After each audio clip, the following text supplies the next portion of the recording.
यहाँ पर आज की क्लास में हम डबल कटोरी ब्लाउज बनाना समझेंगे। ये जो ड्राफ्टिंग है ये डबल कटोरी ब्लाउज की ड्राफ्टिंग है कुछ इस तरीके का। ये वाला जो पार्ट है ये सामने वाला पार्ट है और ये वाला जो पार्ट है ये बैक पार्ट है। यहाँ पर पहले हम ड्राफ्टिंग समझेंगे, इसके बाद कपड़े पर कटिंग और सिलाई समझेंगे। इसे बनाने के लिए यहाँ पे कुछ माप चाहिए। ये जो माप लिखा है यहाँ पर आपको समझाने के लिए लिखा है। जैसे कि लंबाई है यहाँ पे 14 इंच, तीरा है यहाँ पे 14 इंच, आर्म होल है यहाँ पे क्वेश्चन मार्क कैसे निकालते हैं यहाँ पर मैं बताऊंगी। छाती माप है यहाँ पे 36 इंच, कमर माप है यहाँ पे 34 इंच, पॉइंट है, पॉइंट का मतलब यहाँ बस्ट पॉइंट से है। यहाँ पे गला, सामने का गला 6 इंच, पीछे का गला यहाँ पे 9 इंच है। तो यहाँ से यहाँ तक ये है फोल्ड साइड हमें ड्राफ्टिंग स्टार्ट करना है। ये वाली जो लाइन है एकदम सीधी लाइन है, यहाँ पर हमें लंबाई का फॉर्मूला यहाँ पे यूज़ करना है। लंबाई का फॉर्मूला होता है लंबाई प्लस 1 इंच, यानी कि आप किसी भी साइज़ के लिए बना रहे हो यहाँ पे जो भी लंबाई है आपको 1 इंच ऐड करना है। यहाँ पे लंबाई है 14 इंच, 14 प्लस हम 1 इंच यहाँ पर इसे बिठाएंगे तो ये हो जाएगा 15 इंच। यहाँ पर हम 15 इंच पे मार्क करेंगे, यानी कि ब्लाउज की जो लंबाई होगी यहाँ से यहाँ तक 15 इंच पे मार्क करना है। इसके बाद यहाँ पर हम तीरा लेंगे। ये वाली जो लाइन है इसे हम तीरा कहते हैं। यहाँ पर तीरा है 14 इंच। तीरा लेने का सबसे आसान तरीका है, जैसे कि तीरा है 14 इंच, हम उसका हाफ कर देंगे, यहाँ पे लिखेंगे 7 इंच। यहाँ पे देख सकते हो यहाँ से यहाँ तक हम 7 इंच पे मार्क करेंगे, लेकिन यहाँ पे मैंने लिखा है 5.5 इंच। वो यहाँ पे मैंने क्यों लिखा है, जो तीरा होता है हमें बैक पार्ट के अकॉर्डिंग लेना आता है। बैक पार्ट यहाँ से यहाँ तक 9 इंच है, यानी कि ये डीप है। जब भी बैक पार्ट यहाँ पे डीप होता है तो तीरा भी हमें उसी हिसाब से यहाँ पे लेना होता है।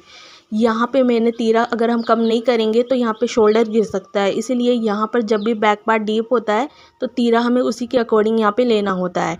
यहाँ पे अभी के लिए मैंने यहाँ से यहाँ तक 5.5 इंच के हिसाब से लिया है। यहाँ से यहाँ तक 5.5 इंच पे मार्क करेंगे। इसी के नीचे होता है आर्म होल लाइन। यहाँ पे आर्म होल लाइन अगर आपको लेना नहीं आता तो सबसे आसान तरीका है, जितना आपका तीरा है उसी के अकॉर्डिंग हमें यहाँ पे लेना होगा। तीरा है यहाँ पे 14 इंच, 14 का अगर हम हाफ करेंगे तो ये हो जाएगा 7 इंच। जो भी तीरा है हमें उसका हाफ करना है। 14 इंच का अगर हम हाफ करेंगे तो ये हो जाएगा 7 इंच। यहाँ से यहाँ तक आप 7 इंच पे मार्क कर सकते हो, चाहो तो 6.5 इंच के हिसाब से भी यहाँ पे मार्क कर सकते हो। यहाँ से यहाँ तक मैं 6.5 इंच के हिसाब से मार्क करूँगी। इसी के नीचे यहाँ पे मैं लूँगी चेस्ट लाइन। यहाँ पे चेस्ट है 36 इंच, यानी कि जो भी आपकी चेस्ट की गोलाई है उसे आपको 4 से डिवाइड करना है। चेस्ट को अगर हम 36 को 4 से डिवाइड करेंगे तो यहाँ पे आएगा हमारे 9 इंच। यहाँ से यहाँ तक हम 9 इंच पे मार्क करेंगे। सेम इसी तरह हम कमर की गोलाई यहाँ पे निकालेंगे। यहाँ से यहाँ तक कमर का फॉर्मूला यूज़ करेंगे, कमर 1/4, यानी कि जो भी कमर की गोलाई है, जैसे कि कमर की गोलाई यहाँ पे 34 इंच है तो इसे हम 4 से डिवाइड करेंगे। फिर जो भी माप आया आप यहाँ पे अपना माप लिख सकते हो, लेकिन सबसे आसान तरीका, जितना आपका चेस्ट माप है 9 इंच उतना ही माप हम यहाँ पे लेंगे कमर लाइन में 9 इंच।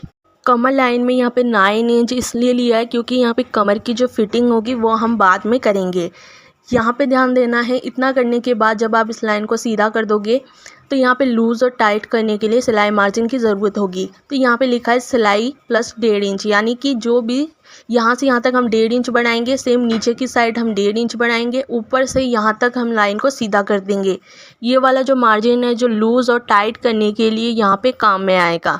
इसके बाद यहाँ पे ध्यान देना है, इस जगह यहाँ पे मेन चीज़ है कटोरी का शेप देना। उसके लिए यहाँ पे पॉइंट की यहाँ पे ज़रूरत पड़ेगी। अगर आपको यहाँ पे पॉइंट निकालना नहीं आता है तो सबसे आसान तरीका यहाँ पे मैं बताने जा रही हूँ। यहाँ पर अगर आप पॉइंट नहीं बताए तो नीचे से 3 इंच मार्क करेंगे और इस लाइन को यहाँ पे सीधा कर देंगे। इसके बाद यहाँ पे ध्यान देना है, यहाँ पे है गला, सामने का गला 6 इंच है। यहाँ से यहाँ तक हम 2 इंच पे मार्क करेंगे। सेम लेंथ लेना है, यहाँ पे 6 इंच ले सकते हो, चाहो तो 7 इंच भी यहाँ पे ले सकते हो। इस जगह यहाँ पे हम बॉक्स करेंगे, अंदर की साइड यहाँ पे हल्का सा राउंड शेप दे देंगे। इसके बाद यहाँ पर ऑलमोस्ट साइड हम 1 इंच कॉर्नर से आगे आएंगे और यहाँ पे राउंड शेप दे देंगे। ये हो जाएगी हमारी फ्रंट पार्ट आर्म होल की गोलाई। इसके बाद यहाँ पर हमें मेन चीज़ कटोरी का शेप देना है। शेप देने के लिए यहाँ पे आपको ज़रूरत पड़ेगी गैपिंग कितना हमें देना होगा। तो यहाँ पे मैंने गैपिंग 5.5 इंच के हिसाब से यहाँ तक दिया है। यहाँ पे ध्यान देना है, जैसे कि चेस्ट है छाती 36 इंच है तो चेस्ट के अकॉर्डिंग ही आपको गैपिंग यहाँ पे देना होगा। चेस्ट अगर 32, 33, 34 इंच है या फिर 35 इंच है तब आपको 5 और 5.5 इंच के हिसाब से यहाँ पे देना होगा। अगर चेस्ट यहाँ पर आपकी 36 इंच या उससे ज़्यादा है तब आपको यहाँ पे 6 या 6.5 इंच के हिसाब से यहाँ पे देना होगा। यहाँ पे मैंने गैपिंग जो दिया है 5.5 इंच के हिसाब से गैपिंग दिया है। 6 इंच भी दोगे तो भी यहाँ पे चल जाएगा। 5.5 इंच के हिसाब से यहाँ पर हम पॉइंट करेंगे। जिस जगह हमने पॉइंट किया है यहाँ से यहाँ तक 3 इंच पे मार्क करेंगे, फिर यहाँ से यहाँ तक 3 इंच मार्क करेंगे। इसके बाद ये जो बीच वाली लाइन है हमें इसका हाफ करना होगा। जिस जगह हाफ आ रहा है यहाँ पर हम हाफ इंच कम करके लेंगे, 2.5 इंच पे मार्क करेंगे। साइड में हमने 3 इंच मार्क किया था, वहाँ पर हम हाफ इंच कम कर इस जगह एक सीधी लाइन बनाएंगे और यहाँ पे हल्का सा राउंड शेप दे देंगे। इसके बाद यहाँ पे जहाँ पे गला ख़त्म हो रहा है यहाँ से यहाँ तक हम 1 इंच पे मार्क करेंगे। इसके बाद जहाँ पर आपका आर्मोल लाइन है यहाँ पर जैसे आर्मोल लाइन है यहाँ से यहाँ तक हम 2.5 इंच की दूरी पर एक पॉइंट करेंगे। 2.5 इंच पर पॉइंट करने के बाद इस जगह यहाँ पर हम एक मार्क करेंगे। इस जगह हमारे यहाँ पे 3 पॉइंट बन जाएगा। पहला पॉइंट यहाँ पर है, दूसरा पॉइंट यहाँ पर, तीसरा पॉइंट यहाँ पर है। इन तीनों पॉइंट को हम यहाँ पे मिला देंगे। इतना करने के बाद यहाँ पर हम हाफ इंच के हिसाब से शोल्डर डाउन कर देंगे। यहाँ पर हमारा जो फ्रंट पार्ट की ड्राफ्टिंग है वो यहाँ पे कंप्लीट हो जाएगा। अब हमें बैक पार्ट की ड्राफ्टिंग यहाँ पे बनाना होगा। जो ड्राइंग हमने फ्रंट पार्ट में बनाया है वही ड्राइंग हमें बैक पार्ट में बनाना होगा। जैसे कि लंबाई यहाँ पे लेंगे 15 इंच, यहाँ पर भी हमने 15 इंच लिया था, सेम यहाँ पर भी हमें 15 इंच लेना है। इस जगह यहाँ पर हम लेंगे 5.5 इंच के हिसाब से तीरा, 6.5 इंच के हिसाब से आर्मोल लाइन लेंगे। यहाँ पे जो फ्रंट पार्ट में लिया था सेम वही पार्ट हम बैक पार्ट में लेंगे। चेस्ट यहाँ पे 9 इंच लेंगे। यहाँ पर हमें कमर का फॉर्मूला यूज़ करना होगा, कमर 1/4 plus half inch. Half inch ये टक्स के लिए यहाँ पे सिलाई मार्जिन है। इस जगह जो भी कमर की गोलाई है 4 से डिवाइड करेंगे प्लस हाफ इंच करेंगे, यहाँ पर मार्क कर देंगे। इसके बाद यहाँ से यहाँ तक हम 1.5 इंच का यहाँ पे सेम सिलाई मार्जिन लेंगे। यहाँ से 1.5 इंच बढ़ाएंगे, नीचे से 1.5 इंच बढ़ाएंगे और इस लाइन को यहाँ पे सीधा कर देंगे। इसके बाद यहाँ पर देखना हमें 2 जगह चेंज करना है। पहला है गले वाली साइड और आर्मोल साइड।